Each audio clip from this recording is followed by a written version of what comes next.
let me now proceed to introduce my colleague and friend, Fred Fisher. Fred, of course, will give the lecture today in the world's strangest research laboratory, Flip. Fred is a distinguished scientist at Scripps. He's been here since 1955, research oceanographer emeritus, received his BS and PhD degrees in physics from the University of Washington, was a midshipman of the U.S. Navy, joined the Scripps faculty in 1951. He's co-inventor of Flip. There it is, launched in '62, modeled after a baseball bat. You'll hear that story today. Fred, over his career, over 60 scientific technical publications, 3 patents, and all of his research is centered around acoustics in the ocean, essentially helping the Navy to solve some of its problems of how a destroyer finds a submarine or how a submarine keeps from being found, but at the same time taking the basic interest of the Navy and using it for strategic purposes, but then extending that to basic discoveries about sound propagation in the ocean. I think that would be a good theme for his research. So here's a picture of Fred in the middle, and the other principal designers of Flip, Fred Spies, who's away, and then Larry Gloston, picture in 1962 by the life photographer Fritz Garreau. Here's a picture of Flip, and we'll go to the next one, and I think at this point, this will be my last slide to introduce Fred Fisher. Does everybody know about the research submarine Alvin? Deep diving sub operated at Woods Hole. Does everybody know that it's named after Alan Vine? It's a contraction of his name. He was a guy with bright ideas all through his life. One of his bright ideas was gained by observing how a Navy mop or swab floated in choppy water. That led him to think of upending a submarine to make a stable platform in the ocean. Now, when I came back in January of 1960 to the lab, Fred Spies was director. He's the one that got me into all this trouble. And I told him I could do this wonderful work on the old USS Bea. It was a diesel boat submarine converted to research with a 20-foot section for scientists, and they allowed us to sleep with the bilge tanks right under us. Sometimes it didn't smell too good. Anyway, I had 100-foot wings on it, from tip to tip, and had hydrophones on it, and I could work to within 1/100th of a degree precision, measuring 5 kilohertz pulses from my sound source 30 miles away. I tried to sight a balloon with a flashing light 1,000 feet above my sound source ship 30 miles away. Through the periscope, even in fairly calm water, the submarine rolls a bit. It's built that way. And I could not get a decent bearing, so I complained to Spies. And he said, well, Al Vine at Woods Hole had suggested upending a submarine to make a stable platform. So we took a quick look at that and found all the metal was in the wrong place. So we started from scratch, build this funny piece of plumbing called Flip. And it was 2.5 years from why not to the launch, June 22nd, 1962. And after 40 years, it's still working. It's got 105 days booked for next year. Well, I stumbled into Scripps through the back door in 1955 just because I got interested in Leonard Lieberman's work on acoustic streaming in liquids, and it's led to a career I never could have imagined. This is one of the most exciting things, well, is the major exciting thing that ever happened to me in my academic career. I've been retired now for almost 11 years.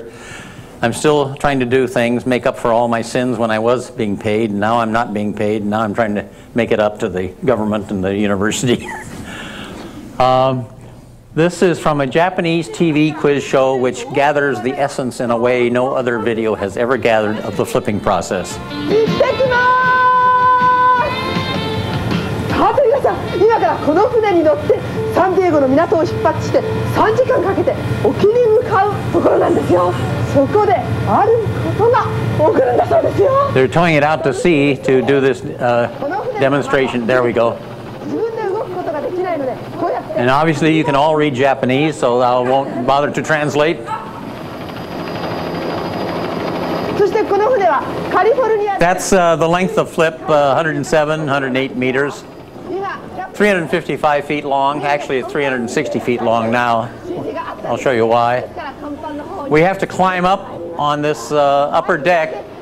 The crew operates the flipping station down on the lowest platform, and all the civilians and non-useful people stand up here out of the way. That's a kind of a tugboat we've used for towing Flip, and I think that's the Sea Breeze, and I'll show you a slide later about it. Now here it goes. It takes about 20 minutes to get enough water in it so it'll go to the vertical position. And once you've taken on enough ballast to go past the point of no return, you don't want to take on any more. And that was the secret that we learned how to do the flipping process with a 35-foot model in El Capitan Lake. So we've had radio calls from people asking if we're in trouble sometimes. They have a hydraulically operated mast now.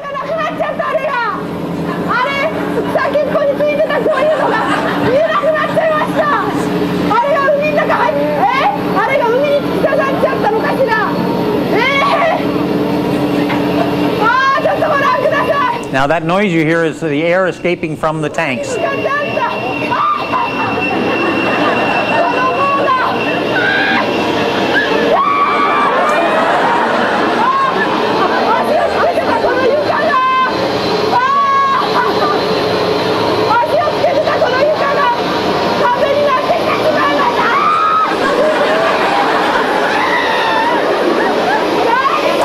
Two-dimensional living at its best. The last part goes in about 30 seconds. Or actually 90 seconds. I don't know what that 30 means. I forgot. Here is how we deploy things from in the vertical position. That bullseye at the bottom of Flip allows us to put down arrays of hydrophones and other sensors. And in fact, the biggest one we've ever put down is 200 elements, about 2 miles long, a vertical array. Those 3 booms going across there supported the 50-foot booms I used to use for the sub-rock bearing accuracy program, which is the Navy program for a submarine-launched rocket, why we built Flip. The question was, if you get a bearing at 30 miles, is the target where you think it is? Because sound travels faster in warm water than it does in cold water, so if you're in the Gulf Stream on this side and the Atlantic Ocean on this side, sound will bend this way. Anyway, so also the fluctuations in the noise was of interest too. Next. This shows the anchor chain for a 3-point moor in the middle of the ocean. If you're hanging down an acoustic array, you have to have it as quiet as possible. And so a tight 3-point moor, we've had a radius of position, something like 100 meters or 200, diameter 200 meters in 4,000 meter water. 4,000 meters is pretty deep water. 10 tons of anchor chain, 1.5-inch power braid nylon line, which is almost neutrally buoyant, provides the tension up, and the line can stand up to 70,000 pounds. Next. Our anchors are ordinary 750-pound Danforth anchors, which have the flukes here and a palm here. What we do is our shop augments them, augments the flukes so it'll dig into the mud better, and the palm also. And Ocean Research Buoy was another platform we had that Vic Anderson built for his work for the Navy. Next. Now, this is a schematic of Flip in the vertical position with a tight 3-point moor. This represents the sound speed as a function of depth. You have a mixed layer where the sound increases slightly due to the pressure change. It's all the same temperature in the mixed layer. And then as you go down, you'll see these fluctuations in temperature which affect the sound speed. So there's a lot of layering in the ocean. Now when you get down to here at about 600 meters, you get to almost isothermal water, 2 degrees or 4 degrees centigrade, depending on where you are. And then the effective pressure makes the sound speed increase this way. And so ray paths will bend down in this area and bend up here. So sound travels up and down and up and down on out for a long distance. In fact, we've heard whales from Hawaii at a range of 2,000 miles moaning away. Next. This is the illustration of how the sound travels. You have a sound source here. The sound goes down, then back up. And now where it crosses the axis, that represents a convergent zone, what we call a convergent zone. This is not the right illustration for it, but it's about 30 miles at this latitude. Now, in the vertical position, you want flip to be as stable as possible. If flip were a straight cylinder up and down 300 feet, it would have a resonant period, that is, its response to the waves, would be very high at 18 seconds. 18 seconds is the exact period of a 300-foot pendulum. Same formula. Now, by reducing the area, which Phil Rudnick figured out, reducing the area substantially, in fact it was a 60% reduction area, and this is just a schematic how it goes, we can change how flip works. Now, waves of short period, 10 seconds, that's where surfers are familiar with this, and you are for the breaking surf. They decay rather rapidly with depth. Waves at 14 seconds decay more slowly. They are longer wavelength waves. And then waves at very long periods, 20 seconds, decay very slowly.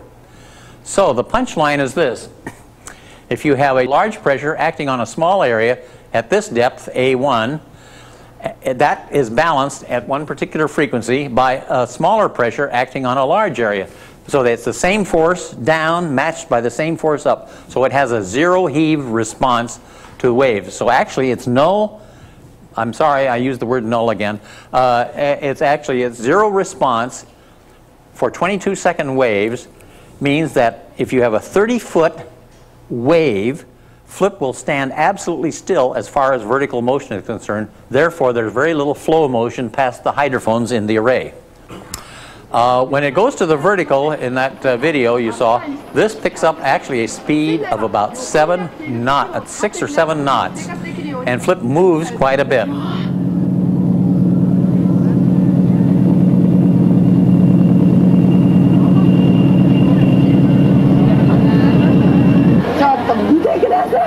Oh, this shows the laboratory and the cigarette butt on the wall now from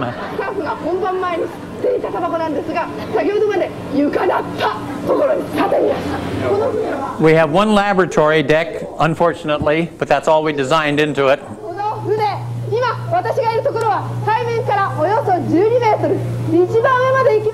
There's our Boston whaler over here, which hasn't been rotated for the vertical position.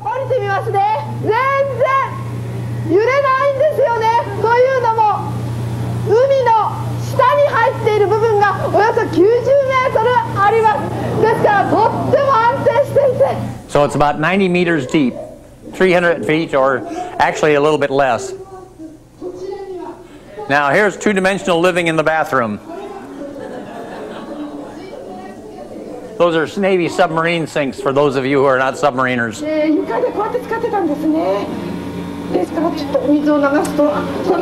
See, the water still flows in the right direction.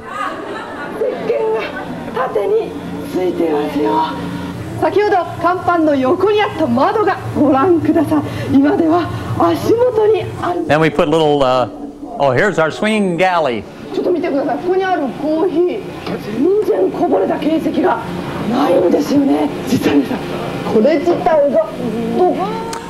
Freezer, refrigerator, stove, dishes, everything. Sink, all on a trunnion.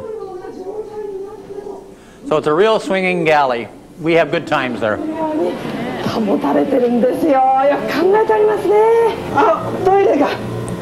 Aha! Now we get to the bottom of things.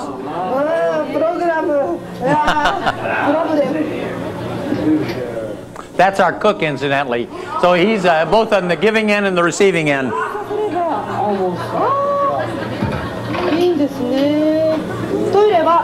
The first time we flipped, the toilet was 3 feet off the ground. We had to use a step ladder to get on it.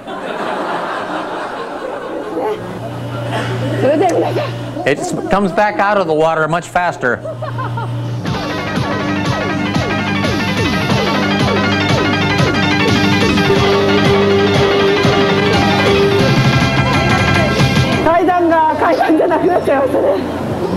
Now you can see all the plumbing. This is ordinary plumbing.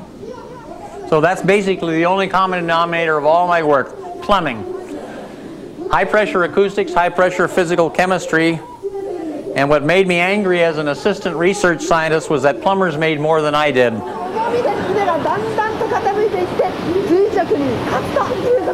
That's an 80-foot boom from which we can deploy sensors off the... This now represents 20 feet off the water. Initially, we used to have the engine room deck 15 feet off the water.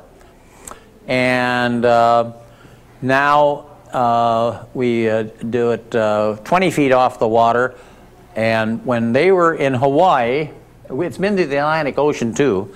When we were in Hawaii, 80-foot blue water swells came from the northwest. There was a storm 1,500 miles away which generated 80-foot blue water swells, only a few white caps, that got to within 2 feet of the very top platform where the poor crew and scientists were standing. They had already lost power, and so this is the middle of the night, around midnight, when the waves got within 2 feet. That means only 17 feet of the hull was out of the water. That's 95% of the hull underwater. Of course, once the waves go over and hit this upper section, the balance, the buoyancy changes drastically, fortunately. And they survived. There was very minimal damage. A food locker on the engine room deck was washed overboard, and one of the booms was bent, which you'll see in the movie. This is the day after. Ray Hassey of the Navy Lab in New London, Connecticut, filmed this from the support ship on this experiment where Flip was moored with these two booms out. This one is bent down, and now these are blue water swells, as you can see. Notice the lovely, peaceful music.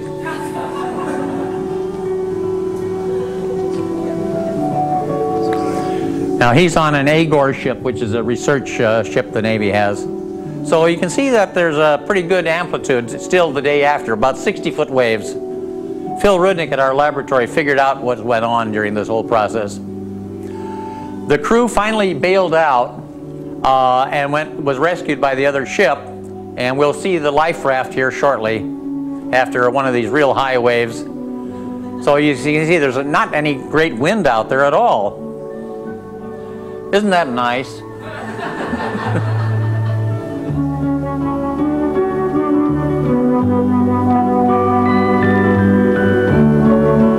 This is real time.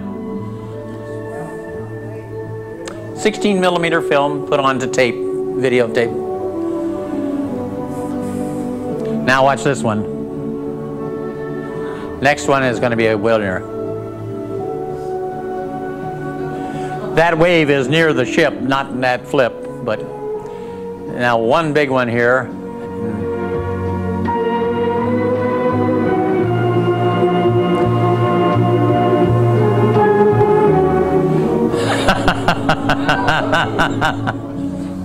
Now watch for a little red life raft.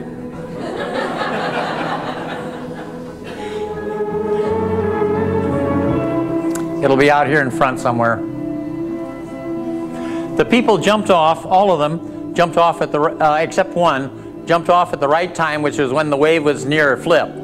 The cook hesitated, and he took the full fall and left his flip-flops in the water upside down. That was Ben Parker. Okay. Where am I pressing the button? Oh, there it is. There it is. That's the raft, I believe. Can you see red there? It's a little fuzzy, unfortunately, but that's the best we can do. Oh, how nice. Quiet day at sea. Okay. The Sub-Rock Missile Program involved a submarine-launched rocket which was supposed to be able to target a submarine at a 30-mile range, launch a missile, and have it go and wipe out the submarine with a, I don't know what kind of a warhead, but anyway. So here, the submarine, it makes at 60 feet or 300 feet, a horizontal ray going off at 0 degrees will cross the axis, go back up again, and it will have a 9-degree arrival angle at the array, both up and down. Now, the surface ship, the rays go much deeper. This it shows deeper than this one, right? And then comes up and hits the surface and so forth. Also, the submarine will have deep going ones too, and they'll come up the bottom. So there's going to be a pattern here, and the distance between these things will widen out as we go out to longer range. And this, they obey Snell's law. What it basically says that sound travels faster in warm water or high pressure water given constant temperature than, and it will bend towards the lower sound speed. Okay, next. Now the pattern you would get from this are arrival angles starting at 9 degrees and going up to 11 or 12 degrees. And now at the first zone, the first convergent zone, these will be all compressed together in a rather short distance like this. The bottom arrival comes first, then the upper one. Then the second one, you can see this is extended out. The zone is spreading as a function of range. Okay, and now the next slide shows the experiment we did, Contract 5, which was an abbreviation for continuous tracking. A classmate of mine from the Naval Academy, who was a 2-star admiral at the time at Op 951, which is anti-submarine warfare, was complaining that with the SOSA system, the sound system for locating submarines, they could not get more than 1 or 2 looks a day on tracking submarines. And so I figured from the basis of earlier work I did that if we had a vertical array, we could get more continuous tracking. That is, the multipaths would not interfere with one another if you could separate them.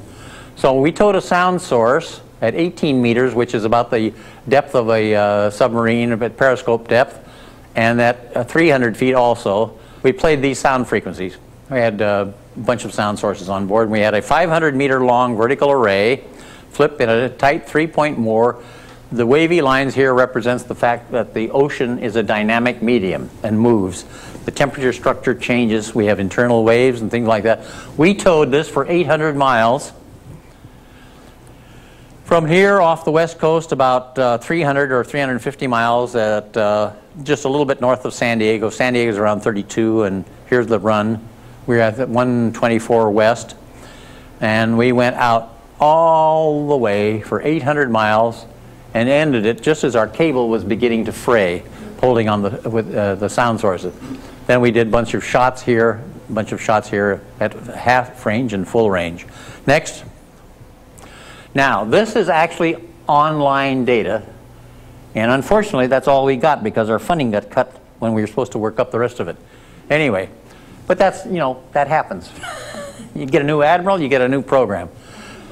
Okay, so this is at a range between zone 6 and zone 7, and what we're beginning to see is the overlap of the zone structure. Now, this is the upward angle, and this is the down angle. And now the next zone, this is at a range of 7 zones, about right in the middle here, where we're getting the transition from zone 6 to zone 7, and they're beginning to overlap, okay? And that was for the deep source. The shallow source has more problems because it goes through a little more fluctuations in the medium and so forth, but nevertheless you'll see a pattern. Next slide. Here is the best we can do. This shows the pattern as we go out in range. It's not as good as it really on this compressed slide, but you can see how these things extend out. That's the vertical angle of arrival. Here's the 400 hertz arrival, and so we can see that this pattern really works, and this little thing down here just indicates that the sound level was nearly constant over the whole range. Now, dynamics in the medium. What we're looking here is at some photographs we took with a 90 kilohertz sonar, a high frequency sonar, that had a very short pulse, so we could get reflections from the layering in the ocean. And what we're seeing here, this is 8 o'clock, 8:15, 8:24. We're seeing 20-minute internal waves that alter the thermal structure, goes up and down, up and down. If you want to do this in your home, get oil and vinegar in a bottle, large bottle, wide mouth bottle, tip it. You'll see that the boundary between the oil and vinegar will move up and down, whereas the surface won't. That's what an internal wave is. Density is the key factor. So here is layering up here, and this is an artifact due to the echo from the surface. And next, here's an expanded model, or expanded view of that thing, which is 155 meters, 160 meters, 5 meters, about 15, 17 feet, showing the fine structure of these layers. They're just all over the place, and these are largely biological critters, some of which have little airbags in them for buoyancy and things like this. And so this gives you an idea what the dynamics are of the medium. That will rotate a sound wave back and forth like this a few degrees, but it's very slow and it doesn't alter the coherence of the sound. That is, you can still deal with it, and it'll just be a modulation around the direction of arrival, plus or minus 1 degree or something like that. Next. Okay, that slide, which shows the structure with our 90 kilohertz sonar, led Rob Pinkel at our laboratory to build these monstrous 1,728 element acoustic arrays operating at 75 kilohertz with a very narrow beam to look at the structure of these things in this dimension, going out sideways from flip when it's in the vertical and looking down. And now each of these sections is a trapezoidal one, which can be taken apart to form a more complex array. So what he can do, and nobody's ever done that before, he can tell what is going on in a cubic kilometer of water with the wave motion down there and measure the energy and momentum exchange between surface and ocean. This shows those two big ones here, but there's also ones up here, sections of the array that will look down and things like that. And so within a cubic kilometer, he can measure velocity of the medium relative to flip to 1 centimeter per second with his Doppler sonar. And also, what's the other thing I was going to say? In 25 meter range bins. So it's a high resolution way of looking at the dynamics of the ocean. He's done this in the Arctic and other things. Next. This is Vic Anderson's Dhimmis array. That stands for Digital Multibeam Steering. It's a way of looking at low-level noise, ambient noise, into which a submarine operating very quietly could be detected because its echo, its direction of noise, makes a pattern that's not random.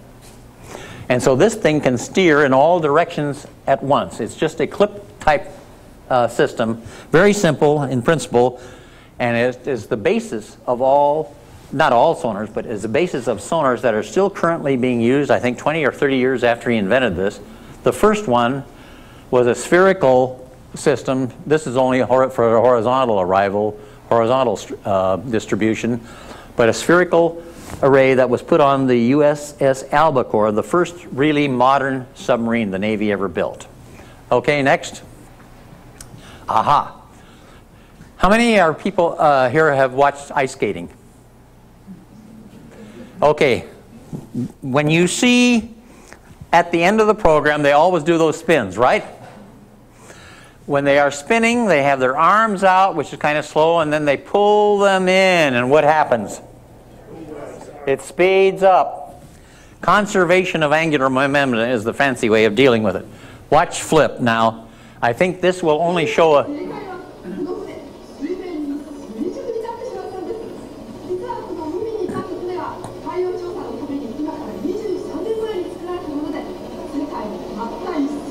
See it spin?